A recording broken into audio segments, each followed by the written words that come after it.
Magandang hapon mga kapatid.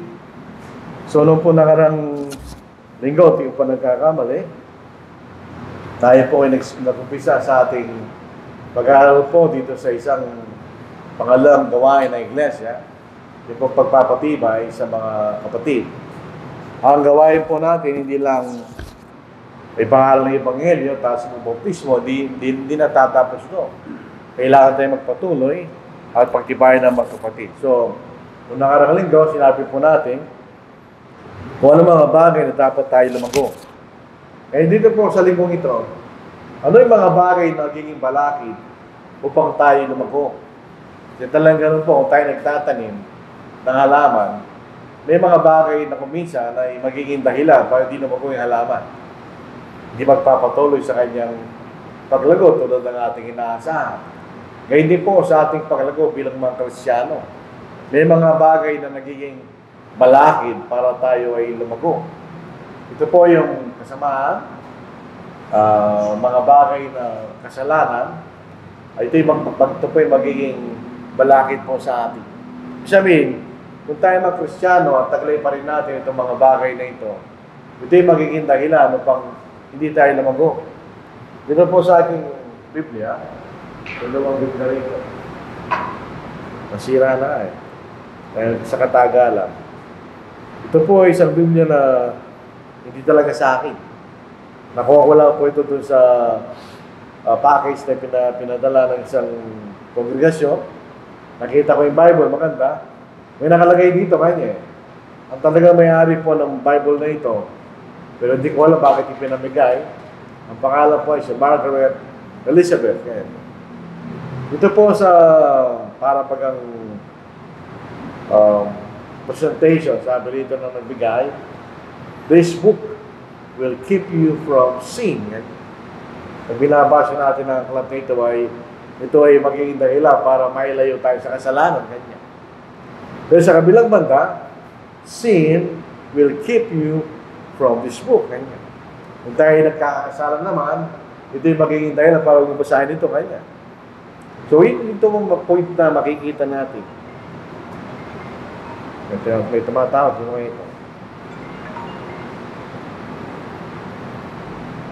Ito po makikita natin, wickedness, samaan, guile, kung meron tayong ginagawang hindi maganda, nararamdaman natin, hypocrisy, tayo naiinggi, o tayo po nagsasabi ng mga bagay na masama. Ito'y magiging balakid para tayo lumago. Ito, 1 Peter chapter 2. Therefore, laying aside all malice. Yung salitang malice sa ating salita ay malisya. Ito'y bagay na mga masama. Yung nagdudulot sa atin pag nasa ating kaisipan na kasamaan. All deceit, pandaraya. Hypocrisy. Ang hypocrisy po, ang ibig sabihin niya, ang pinanggalingan salita ay mask. Pag tayo po ay hypocrite, na tayo nakamaskara kanya.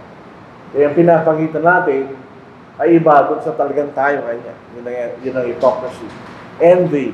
Ito yung pagkahinggit. Ito pong envy at jealousy. Sila yung magkahoy pero magkaiba. Pag tayo naiinggit sa isang bagay. Bawal. Nainggit tayo, itao nito, mayroon siyang gano'n. Ako wala, inggit yun. Ang jealousy is mali, ito yung ginagawa sa relationship ng mga tao o between ng Diyos at saka sa atin. So, dito, envy. And all evil speaking. Ito yung pagsasalita ng masama. Generic po yan. Marami yan. Yung mga paninira sa kapwa, yung chismis, marites, kasama yan. Yung pagmumura, yung po yung joke na hindi maganda, kasama sa evil speaking yan. Alisin po natin. Ngayon, ano ang dapat nating ipalit doon? Imbes na yung mga bagay na nasa ating sarili, ano ang ipalit natin? Sabi po ni Apostle Peter, as newborn babes. Pag tayo po yung bagong Kristiyano, tayo na tulad na parang sanggo. Desire the pure milk of the word that you may grow thereby. Yung sa una, yun ang dahilan, bakit hindi ka natin po. Pag pinananatili mo sa sarili mo yun. Yung pangalawang bahagi, yun ang dahilan kung bakit ka lalago. Kung tayo po ay kumakain doon sa dalisay na gatas ng salita kanya. Dito po sa Tagalog. So, babasahin natin ang Tagalog. 1 Peter chapter 2 verse 2. Ang paglago tulad ng ating nabasa na noong nakarang linggo, gaya ng mga sanggol na bagong panganak, ay mithiin ninyo ang malinis na espiritu ng gatas upang sa pamagitan natin lumugo kayo tungo sa kaligtasan. Ang pinakamatakaw na tao, hindi tayo. Hindi malaking tao. Tulad ng mga katulad ko, kaunti nilang kinakain mo, hindi ka na kailangan kumain ng marami. Pag kumain ka ng marami, kakasakit ka pa eh. Ang pinakamatakaw na tao, yung sanggol. Yun din ang pinakamabilis lumaki. Yung sanggol din. Tayo, hindi na tayo lumalaki. Hindi na tayo tumataas. Tumataba ka na lang. Pero yung pinakamabilis lumaki ay yung sanggol. Dahil sa pinakamatakaw ngayon.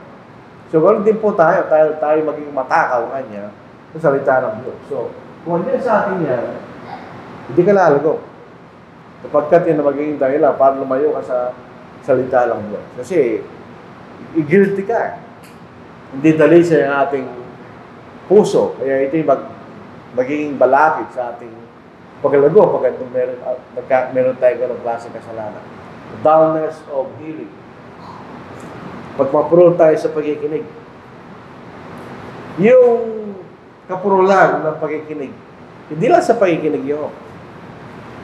Sabi nila, pagka ang isang tao ay nahihirapan sa eskwelahan, ang sabi niya, mapuro lang utak mo kanya. Sabihin, hindi ka nakakaintindi. Pagka ayaw natin umunawa ang salita ng Diyos, dahil sa hindi tayo nasanay sa pagkikinig at pag-aaral ng salita ng Diyos, mapuro ka sa pagkikinig. Hindi ka gano'n naintindihan kanya. Dito po sa context ng Hebrews chapter 5, ang sabi ni Apostle, yung sumulat dito, may mga bagay na binanggit siya, si Melchizedek. Si Melchizedek ay isang misteryo sa Biblia. Pero sabi ng sumulat dito, marami pa kang sasabihin tungkol kay Melchizedek. Pero dahil sa kapurulan ng inyong pagkikinig, mahirap ipaliwanag sa inyo kanya. Kasi pag hindi tayo nasanay, hindi natin sinali ng ating sarili sa salita ng Diyos, mahihirapan tayong umunawa sa salita ng Diyos. Ang lahat ng mga bagay, na naman ang ating ginagawa, ay nagiging madali dahil sasanay tayo. Bisan, halimbawa, kung ikaw isang musician, at nakikinig ka, ikaw naman nakikinig sa kanya, sabi mo, galing niya ka. Pero kung tatanungin mo yung musician, wala lang sa kanya dahil sanay na siya. Ganon din po sa salita ng Diyos. Kailangan tayong masanay sa salita ng Diyos. Pag tayo po isanay sa salita ng Diyos, pag nakikinig ka at may nakinig kang mali, alam mo mali. Kasi nasanay na ang iyong pakiramdam at yung kaisipan sa salita ng Diyos. Dito, ituloy po natin yan po. Sa Hebrews chapter 5 verse 12. Pagka tayo po isanay, hindi tayo mahirapan na makaunawa. Kung sanay tayong magbasa, nag-aaral tayo sa salita ng Diyos, hindi tayo mahirapan makaunawa. Hebrews chapter 5, yun sa verse 12. At sumusunod, sapagkat bagaman sa panahon ito dapat na kayo maguro, na kailangan muling may magturo sa inyo na mangunang simulayan ng aral ng Diyos. Kayo nangangailangan ng gatas at hindi ng pagkain matigas. Yung sanggol, ang kaya niyang kainin ay gatas. Yung kanyang tiyan, hindi pa sanay sa matigas sa pagkain. Pero habang siya lumalaki, nasasanay na tiyan niya sa matigas sa pagkain. Pero yung mga tao, mga Kristiyano, hindi sanay sa salita ng Diyos, palagi silang sanggol. Hindi sila nakakaintindi ng pagkain ng bahagi ng kasulatan na matigas. Hindi na para sa mga bagong Kristiyano. Tuloy po natin. Sapagkat bawat tumatanggap ng gatas ay walang alam sa salita ng katwiran, palibasa sa isang sanggol.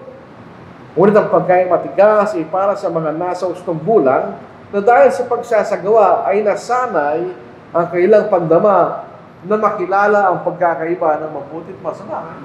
Ito sa kasanayan. ng mga Kristiyano. Pero pag hindi tayo sanay, dahil di tayo nag-aaral sa salita ng Diyos, magiging mapuro lang yung pagigiling. Ito'y nakikita natin sa mga atleta, halimbawa, isang boksingero na isang taon nang hindi nakikiboxing. Makikita mo, pag pumunta sa saring, ano siya, mapuro siya, mabagal. Hindi na siya sanay. Gawin din po tayo. Magiging balakid sa atin ang paglago pagka naging mapuro ng ating pagkaunawa ang salita ng Diyos dahil sa kawalan ng kasanayan. Istandaan po natin yan. Lahat ng mga bagay na ginagawa natin ay nagiging madali dahil tayo sanay. Nasasanay tayo. Nagiging madali. Katulad lang po rin ng pangangaral ng salita ng Diyos. Kung ikaw'y sanay mangaral, hindi mahirap mangaral. Pero kung hindi ka sanay, may mahirap. Pero kailangan tayo masanay. You have to start at some point. Ikaw'y mag-aral, ikaw'y masasanay. So if hindi, ito'y magdudulot ng kaprolan sa pagkaunawa sa salita ng Diyos at ito'y magiging dahilan. Youthful lust. Yung pong sinasabi sa Ecclesiastes, chapter 12, yun po'y totoo sa mga tao. Ang mga pagnanasa ay binigay ng Diyos. Natural po yan. Ibinigay yan ng Diyos para sa pagdami ng tao. Ibinigay yan sa mga mag-asawa. Natural lang yan. Walang masama dyan. Pero habang tayo tumatanda, nawawala yan. Nawawala yung pagnanasa na yan ng kabataan. Nawawala yan. Yun ang sabi dito sa Ecclesiastes. Basahin lang po natin. Yun ang sinasabi ng sumulat si Solomon. Pag tumatanda tayo kanya, pati ang ating mga pagnanasa ay nawawala. Dahil sa katandaan. Ilang lang po yung page na po.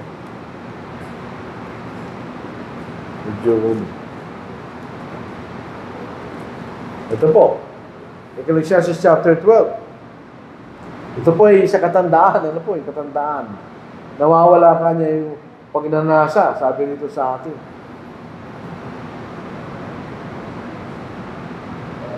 Basahin po natin na simula. Alalahanin mo rin naman ang lumikha sa iyo ng mga araw ng kabataan bago dumating ang masasamang araw. Ang mga taon ay lumapit at ang iyong sasabihin, walang kasiyahan sa mga iyo. Bagong araw, liwanag, buwan at mga bituin ay magdilim at ang mga ulap ay magsibalik pagkatapos ng hula. Sa araw ng tagapag-ingat ng bahay ay manginig at ang malakas na lalaki na ay mapayukod.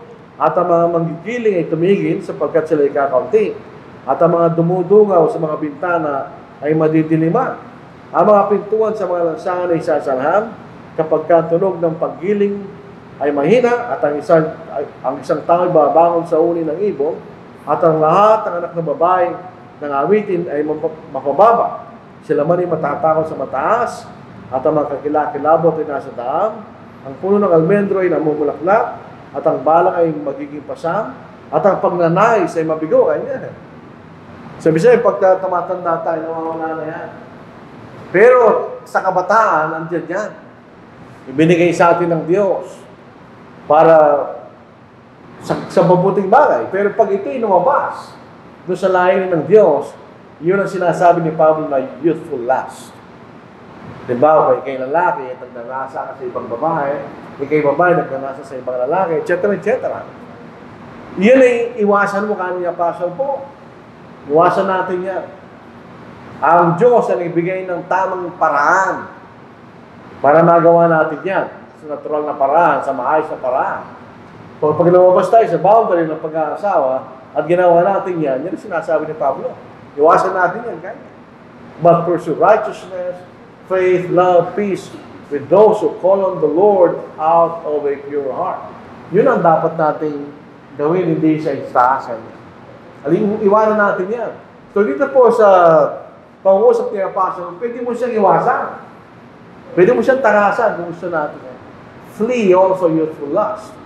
At ang sikwento po niya sinasabi sa atin, ay ang dalisay na puso natin. Pagka dalisay ng ating puso, hindi natin iwasan yung bagay na nagiging balakid. Yung halimbawa po dyan, yung youthful lust.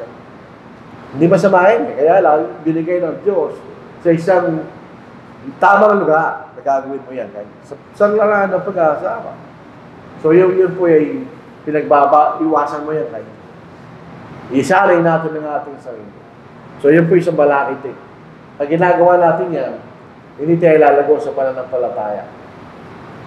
At yung mga tanong na walang kamuluhan, minsan kung mga Kristiyano, mahilig silang magtanong na wala namang kamuluhan. Tagdudulot lang ng mga bagay na hindi maganda. Kuwasan natin yan ngayon. Sa atin, ang mahalaga sa atin ay yung mga bagay na ipinayag sa atin ng Diyos. Doon tayo. Kung nababasa natin sa Biblia, doon lang tayo. Yung hindi sinabi ng Diyos, mabayaan na yun. Yung hindi sinabi ng Diyos para sa Diyos yun, ganyan.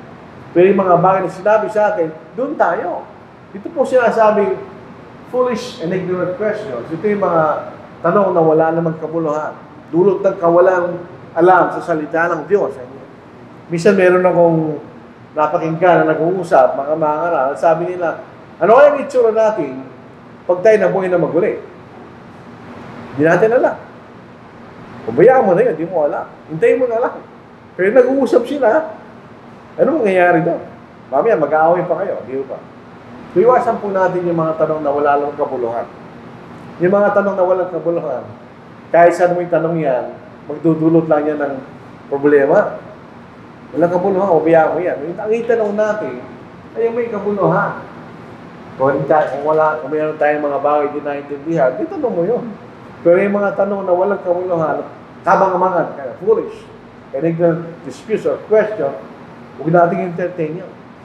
Entertain natin kung ano ang ipinapayag sa salita ng Diyos. Katulad po kanilang umaga, mayroon nag-messenger sa akin, sabi niya, tatanggapin ba natin yung abuloy o ambagan ng hindi Kristiyano? May bisita tayo. Pinasa natin yung tapos nagbigay yung bisita natin. Tatanggapin ba natin yun? Yun ay isang foolish and ignorant question. Hindi natin itinuturo na kailangan sila magbigay. Hindi man tinuturo yun. Sinasabi natin, wala silang obligasyon. Pero kung nagbigay pa rin sila, pabayaan mo sila. Sila, pinoproblema nila Para nga niyang hindi tama yung gano'n. Kung hindi tama, huwag na kayo mag-imbita. Kung hindi naisip nyo na pagbibigay ng hindi Kristiyano sa abulo yan, ay masama, huwag na kayo mag-imbita. Kaya binibigay lang yung sarili ng problema ka. Yan ay isang halimbawa na walang pabulong tanong. Ang mahalaga, kung ano dapat gawin ng isang Kristiyano, sa abulo yan. Yun ang dapat natin isipin. Yung mga bisita natin, nagkataon lang yun. Misa, wala naman tayong bisita. Ang aking sabi ko, suggestion ko, kung talaga may problema kayo, hiwalay, may binigay nung hiwalay mo, yung binigay nung hindi Kristiyano. Paano mo gagawin yun? Hindi babantay mo yung nagbibigay. So yun po yung mga walang kabuluhang mga talong, minsan, na tinatanong ng mga kapatid. O pagmamahal sa salapi. Kailangan po nating tanggapin ang pera sa kanyang sarili, hindi siya masama. Wala lamang isip yan. Pero nagiging masama. Bakit? Kung ito ay binibigyan mo na masyadong kahalagahan. Love of money. Ito ang desire. Hindi ito pagmamahal. Desire for money. Yun sabihin. Ang pera, hindi masama. Paano tayo mabubuhay dito? Sumula tayong pera. Ang masama, the love of money. Ang ibig sabihin niya, doon po sa Matthew chapter 6,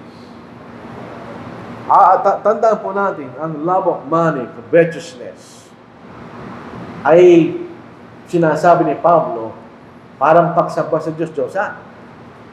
Yung lamang kasalanan, ganun ang pagkalarawan ni Pablo Yung kasakiman o love of money, covetousness, is, sabi niya, kayo sumasamba sa Diyos-Diyosan. Dito sa Matthew chapter 6. Ganun po sabi rin ng ating Panginoon, yung pong pagmamahal kanya. Hindi pwedeng mahalin yung sabay. Ang Diyos kanya. Dito po sa Tagalog, mas maliwanag. Sa Matthew chapter 6, verse 24, walang makapaglilingkod sa dalawang Panginoon kanya. Sapagkat kapupuotan niya isa at ibigin ng tingkalawa. Totoo yun. Pagka may dalawang bagay na gusto mo, hindi mo pwedeng gusto yung dalawa Meron mas nakakahigit kaysa sa dalawa. Sabi po sa atin, tuloy po natin. Sapagkat kapopotan niyang isa at iibigin ng ikalawa. O magiging tapat siya sa isa at ahamakin ng ikalawa.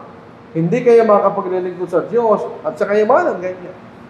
Hindi pinag-uusapan rin yung susumikap natin, hindi yun. Pero yung wala nang, sabihin, lumalakas ka na at ang mahalaga sa'yo yung pera, ay masama na yan. For the love of money is a root of all kinds of evil. Totoo po yun. Tingnan niyo yung mga nasa gobyerno. Bakit ginagawa nila yun? Bakit sila nang dadaya? Pag-ibig sa salapi. Yun ang problema to. Pag dito sinasabi ni Pablo, ito yung mga Kristiyano. Dahil sila yung walis sa pananampalataya. For which some have strayed from the faith. Ito yung mga Kristiyano, pero dahil sa pagmamahal sa salapi, kanya, sila yung nawala sa pananampalataya in their greediness. Greediness. Hindi sila nagiging masaya sa kanyang tinatangkilik and pierce themselves through with many sorrows. Hindi po totoo lang ang kayamanan ang sagot sa lahat. Hindi totoo yun. Minsan ito naging dahilan ng maraming kalungkutan dahil sa kayamanan. Yung mga tunay na mayayaman, na napakayaman, hindi naman sila masaya.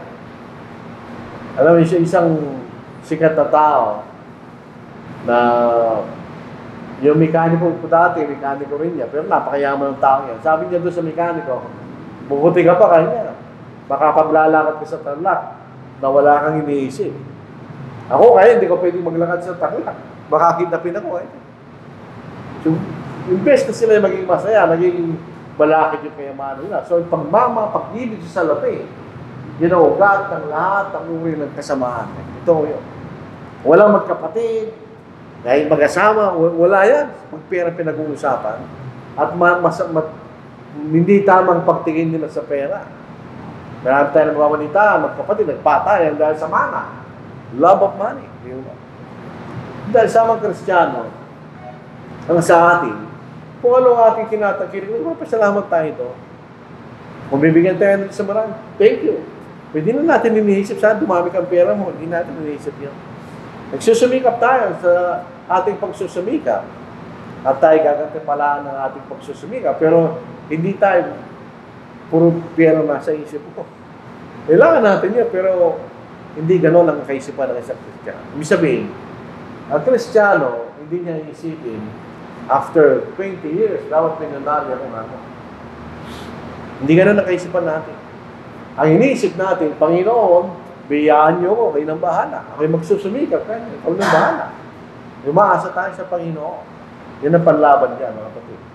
Nahingat tayo kasi, tingnan niyo ha, mga Kristiyano yan, pero sa pananampalataya. Dahil sa pag-ibig, sa salapi. Ingat po tayo. Hindi natin sinasabing masama o masenso. Ngayon, ano naman ang magiging dahilan para tayo lumago?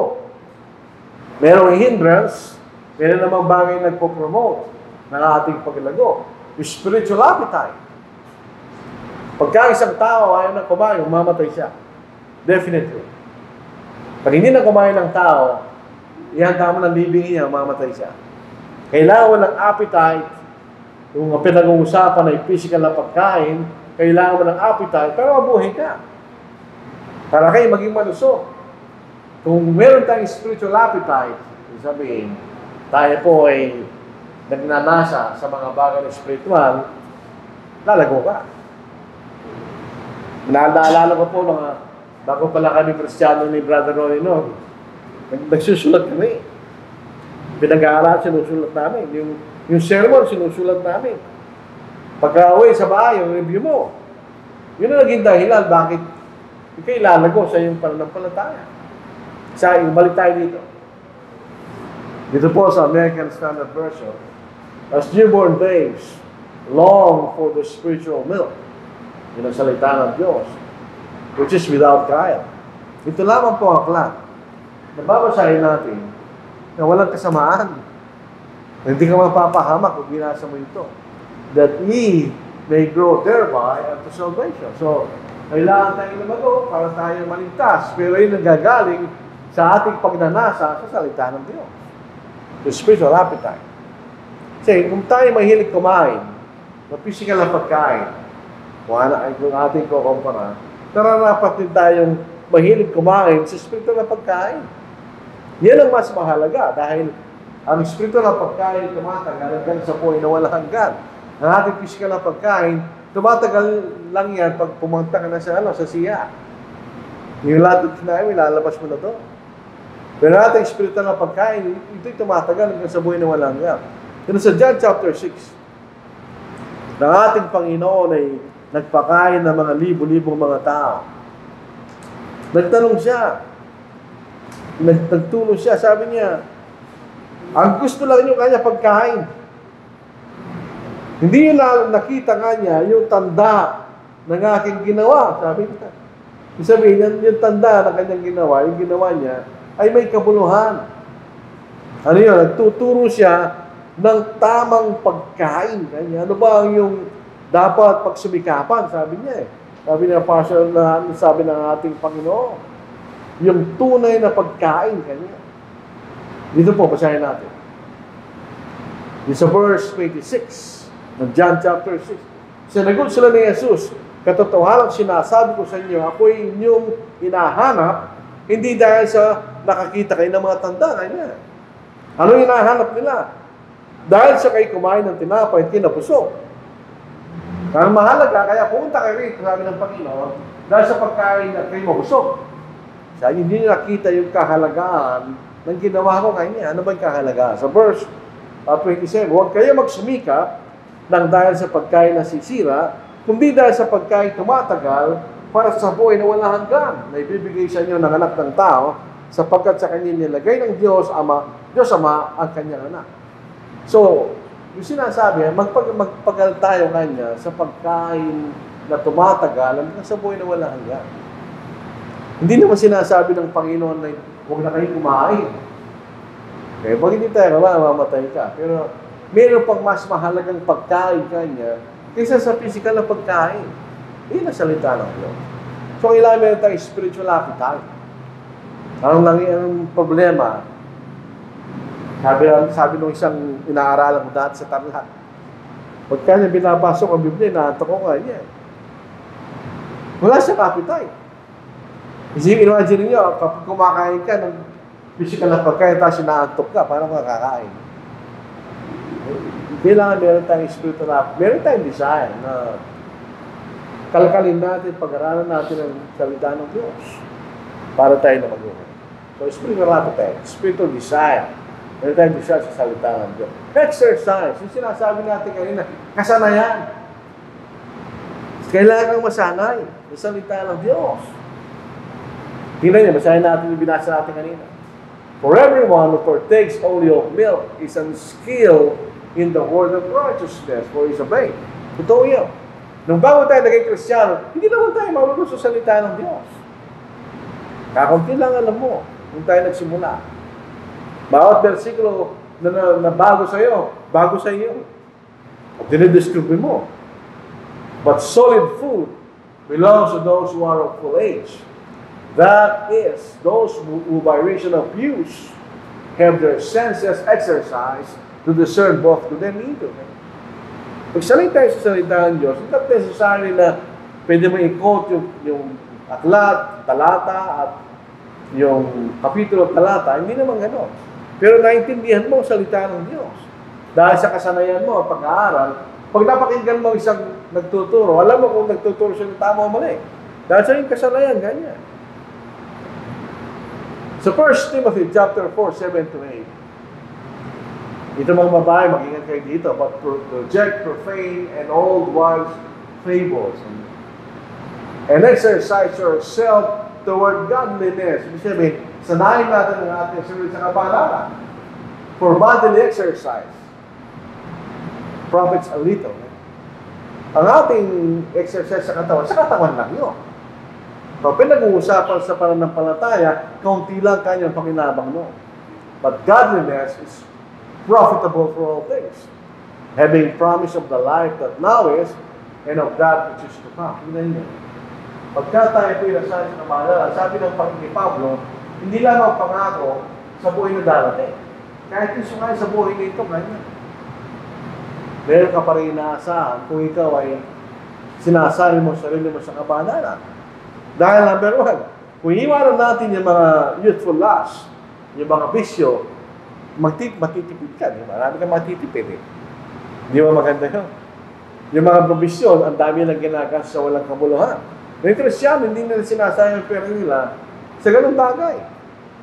Dahil nga sinasayang natin ng ating sarili kanya sa kabanalan, so kailangan tayong masanay. Sabihin. Sanayin natin ang ating sarili. Yung ating napapakinggan, ating gawin. Masasanay tayo. So, kailangan ng kasanayan. Exercise. Kapag ka isang tao, nilalagay natin sa physical na paraan. Pag ang tao yung nag-exercise, umamatay siya. Yung mga panga niya, magiging niya, mabigat, pati kamay niya. Mabagal siya kumilos. Yung sirkulasyon ng kanyang dugo, mabagal din.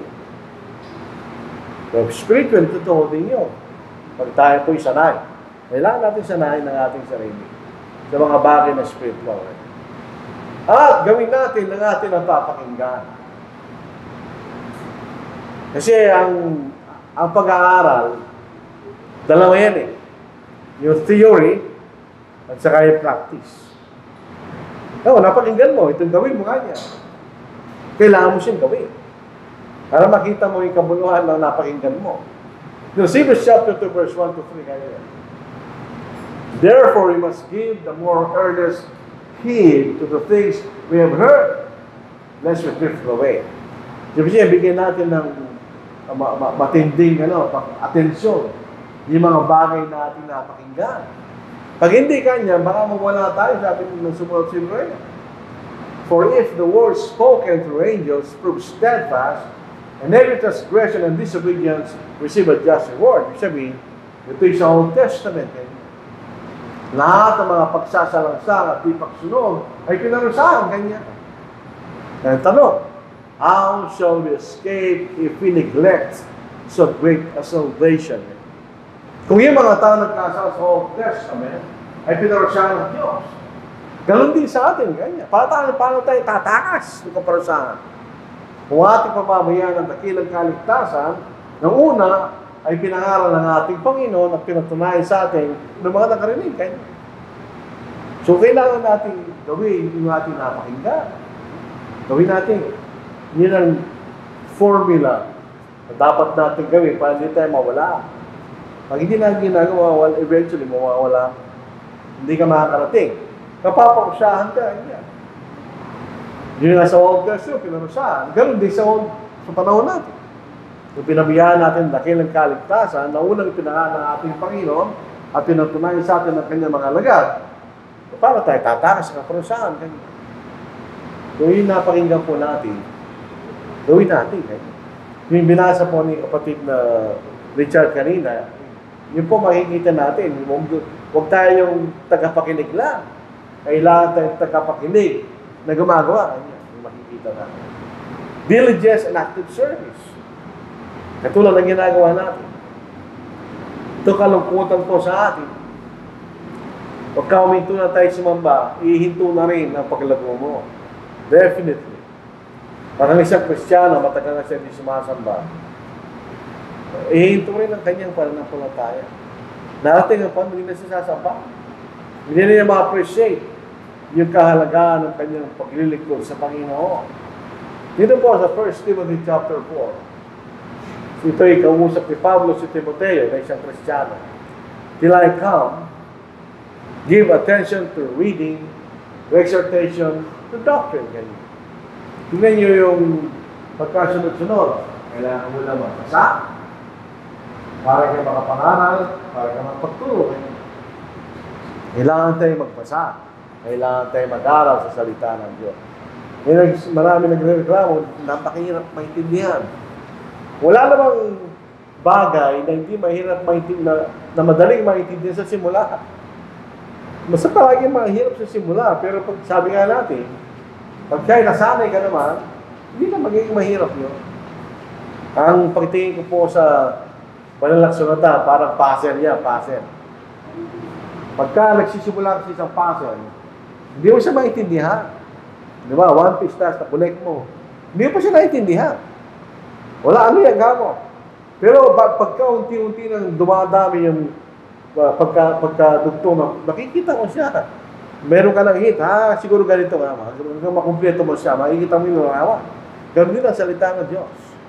Para siyang puzzle, simula, napakahirap. Ano ba yan, gamo? Pero unti-unti habang napagdudugtong mo yung kaalaman, nagiging madali.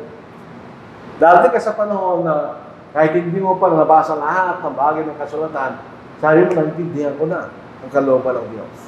Meron pa ng general perception kung ano ang gustong sabihin sa atin ng Diyos. Kailangan mo na nilagay yung mga detalye sa iyong pag-aaral. Yung makikita natin. Sa verse 15, meditate on these things. Yung reading, exhortation, and doctrine. Give yourself entirely to them, that your progress may be evident to all. Take it to yourself and to the doctrine, continue in them, for in doing this you will save both yourself and those who hear you. Bagamat titinod sa isang mangaral, titutunan sa atin. Hindi rin tayo lalo kung hindi mo gagawin tatlong yun. Hindi ka mag-aaral. May yung pinag-aralan ko natin noong nakarang panahon, yung personal evangelism, yung obligasyon natin yun. Hindi lang obligasyon na mangaral yun. Pero paano ka mangangaral kung hindi ka nagbabasa at nag-aaral? Hindi natin pwedeng maituro isang bagay hindi natin alam. O kailangan mag-aaral. Hindi lang ako, tayo lahat.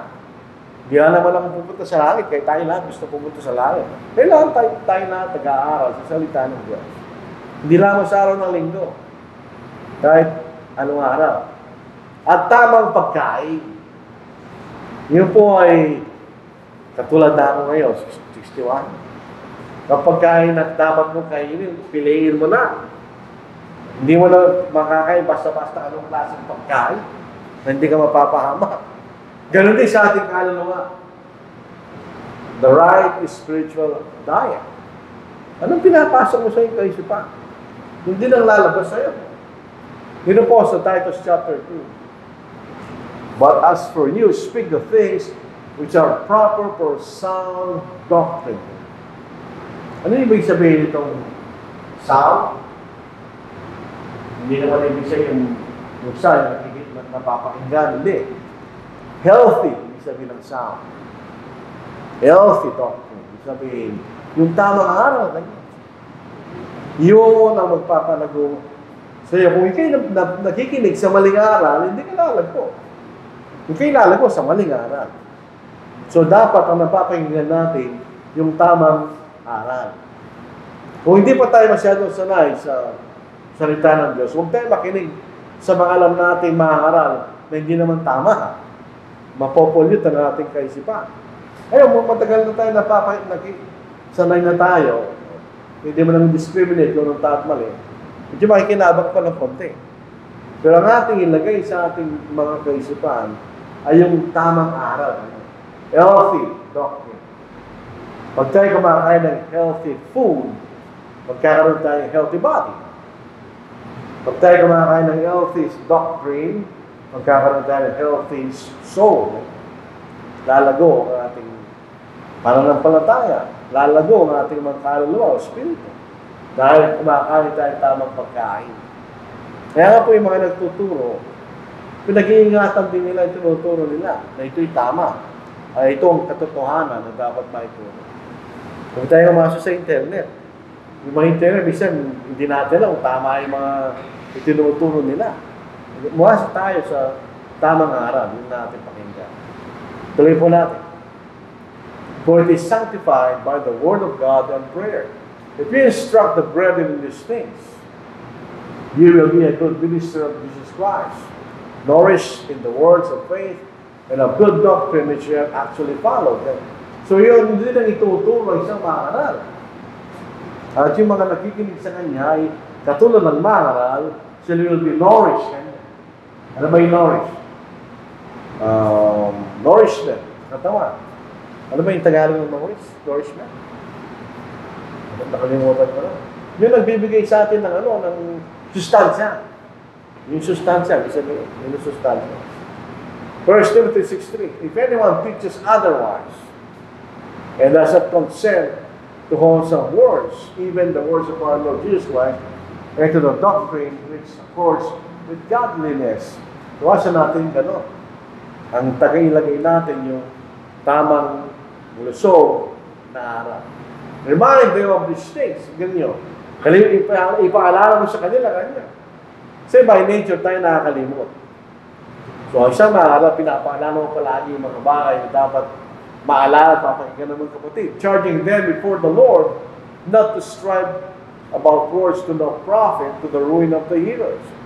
Be diligent to present yourself approved to God, a workman, a worker that who doesn't need to be ashamed, rightly dividing the word of truth. Itong rightly dividing, ibig sabihin, pwede mong ihiwa-hiwala yung salita ng Diyos ayon sa tamang paraan. Old Testament, New Testament. Pwede mo siyang unawin sa tamang paraan. At gamitin mo sa tamang paraan. Kaya dito sa Tagalog, yun po ang ating makikita. The 2 Timothy chapter 2, verse 15. Itong ating Tagalog Bible, tamang salin ito. Mas maliwanag, unawain. Kaysa dyan sa rightly dividing the word of truth. Ito ang ating mababasa. Pagsikapan mo umarap, usubok sa Diyos, magagawang walang anumang dapat ikahiya na gumagamit ng wasto sa salita ng totohanan. Magagamit sa wastong paraan. But shun, profane, and idle babblings, for they will increase to more ungodliness, and their message is spread like cancer. Divination and philitus are of this sort. Iwasan natin kaya walang kabuluhan, sabi na bagay, sabi ni Apostle Paul. So, doon tayo sa salita ng Diyos. Pagsikapan natin, maunawaan natin, at magamit sa tamang paraan.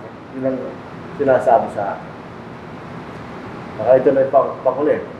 At ito mahalaga. Sabi ng ating Panginoon, kung ano na yung nasa loob, yan ang lalabas. So kung meron kang dalisin na puso, ganun din ang lalabas sa iyo. Titus chapter 1. Whose mouths must be stopped, who subvert whole household, teaching things which they ought not, for the sake of dishonest gain. One of them, a prophet of their own, said, Cretans are always liars, evil beasts, lazy, glutton.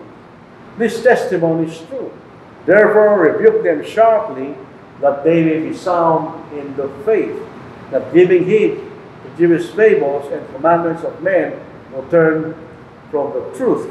So, tingnan niyo sabi ni Apostle Paul, rebuke them sharply, yung mga nagtuturo ng mali, that they may be sound in the faith, but giving heed to Jewish fables and commandments of men who turn from the truth.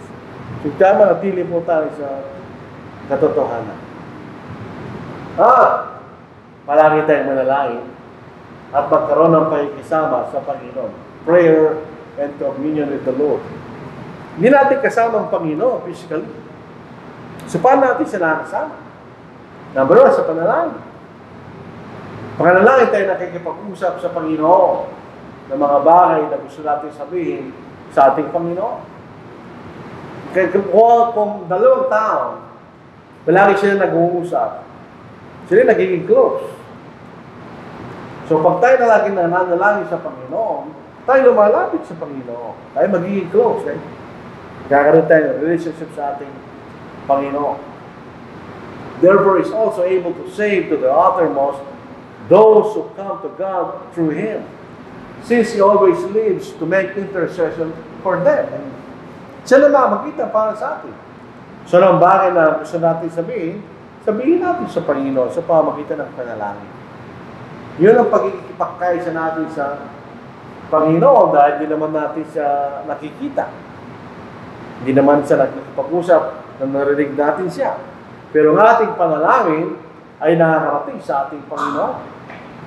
At siya ating tagapamagitan sa Diyos. Kailangan tayong manalangin. Sa Old Testament, meron silang oras ng panalangin.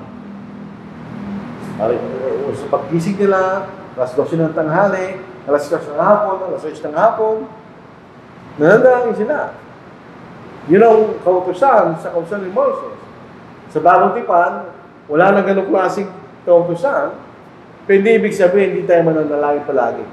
Yung sa 1 Thessalonians chapter 5, sinasabi sa atin, palagi kayong kanyang manalangin. Actually, nakasulat, manalangin kayo walang patid. Ganyan. Alam po natin, hindi po yung literal. Pero anong gagawin natin kung palagi na lang tayo nananalangin? Ang ibig lang sabihin nun, palagi kayong manalangin. Sa 1 Thessalonians chapter 5, verse 17, manalangin kayo walang patid. Palagi kayong manalangin. Ang pinakamagandang paraan para matanggal ang ating mga stress sa buhay, sabihin natin sa Diyos, sa ating Panginoon. Sa 1 Peter chapter 5, basahin natin. Kung alam mo lang ating kabalinsaan, actually, ang tunay na nagmamalasakit sa atin ay ang Panginoon, mga kapatid. Tandaan natin yun. Dito sa verse 7 ng 1 Peter chapter 5, ilagak ninyo sa kanyang lahat ng inyong kabalisahan sapagkat siya'y nagmamalasakit sa iyo, sa inyo. So, ano ang gustong bagay na sabihin natin sa Panginoon? Ito'y palagi tayong manalangin. Ito'y isang dahilan na magiging malapit tayo sa Panginoon. Isipin natin. Kung palagi ka nananalangin sa Panginoon, hindi ka makakapaisip na gumawa ng masama. Hindi ka mamahiya sa Panginoon na nakikipag-usap ka tapos gagawa ka ng masama. Siyempre, kinakausap mo siya palagi. Magiging pagpipigil yun sa atin para gawa ka ng masama. Yung mamaya kakausapin mo siya kahit gagawa ka ng masama. So, yun po isang magandang paraan. Tayo laging manalangin sa Panginoon. Sa Philippians 4, chapter 4, 5 to 7, but let your gentleness be known unto all men. The Lord is at hand. Be anxious for nothing. Huwag kayo mabalik sa anumang bagay. Sa paanong paraan? But in everything, by prayer and supplication, with thanksgiving, let your request be made known to God. And the peace of God, which surpasses all understanding, will guard your hearts and minds through Christ Jesus. Yan yan, the peace of God. Yung kapayapaan na galing sa Diyos. Na hindi alam ng sanlibutan. Pero hindi napupunta sa atin, pag tayo nananalangin sa Diyos. Subuhin nyo, pag may problema kayo mabigat, at manalangin ka sa Diyos, magkakaroon ka ng kapayapaan. Bakit ka mo? Dahil meron ka ng katulong ng Diyos. Hindi ka niya mamamayaan eh. Sabi niya, siya nagmamalasakit sa inyo. Ito sabihin mo sa Diyos. Siya lang bahala sa iyo. Gagawin mo makakay, pero tutulungan ka ng Diyos. Yun yung pangako sa atin ng panalangin na magagawa. Sa James chapter 1, 2-6. My brethren, count it all joy when you fall into various trials. So, ito klase pang-usap na yan, mahirap maintindihan kung di ka Kristiyano. Paano ka magkakaroon ng kasiglahan, ng kasiyahan, kung ikay pupunta sa bawat iba-ibang klaseng pagsubok kanya. Pero ano naging bunga ng mga pagsubok na yun? Knowing that the testing of your faith produces patience. And let patience have its perfect work, that you may be perfect and complete, lacking nothing. If anyone of you lacks wisdom, let him ask of God. Kung kulang tayo ng karunungan kanya, hingin natin sa Diyos. So gives to all liberally and without reproach, and it will be given to him. But let him ask in faith, with no doubting. For he who doubts is like a wave of the sea driven and tossed by the wind. If daw nagdududa, para kang nasa dagat. Hindi mo lang sa kapapadpad. Kaya pag nanalangin tayo magduda na yun. Tayo pagbibigyan ng Diyos, kung tayo hihingi sa Kanya na tayo nagtitiwala at naniniwala sa Diyos. So ito po ang mga bagay na magbibigay sa atin ng paraan para tayo namugo sa pananampalataya. So in other words, sa ating pag-aaral, ang paglago bilang Kristiyano, hindi automatic yan. Lahat ng paglago, kahit anong ginagawa natin, hindi automatic yan. Ang paglago, kailangan ng effort, diligence, ng tao gustong lumago. Kahit ano po ang kanyang pinaglalago. Kahit siya trabaho, sa pag-aaral, anumang bagay. Kailangan mo lang bigyan mo ng panahon, bigyan mo ng pagsusumikap, diligent effort para kayo lumago. Ganon din sa paglago natin sa salita ng Diyos, sa bilang Kristiyano. Kailangan ng pagsusumikap, panahon, at pagtsatsaga para tayo lumago. Ako po, Ako'y hindi naman nag-aaral para maging mangaral. Ako'y nag-aaral para ang aking tinapos sa economics. Kasi malayo sa pangangaral yun. So, paano ko nakarating sa ganung kalagayan? Pagsusumika, pag-aaral, pagtsatsaga, pagbibigay ng panahon para pag-aralan ng salita ng Diyos. Binanggit natin kanina. Gawin natin yun at tayo po magkakaroon ng paglago sa ating pananampalataya. Tandaan natin, bilang pakuli. Kung hindi tayo lalago, hindi tayo maniligtas. So, kailangan tayo naman, mga kapatid. So, itutuloy po natin ito sa susunod na linggo. At sana po ito ay maging kapakipakinabang sa atin.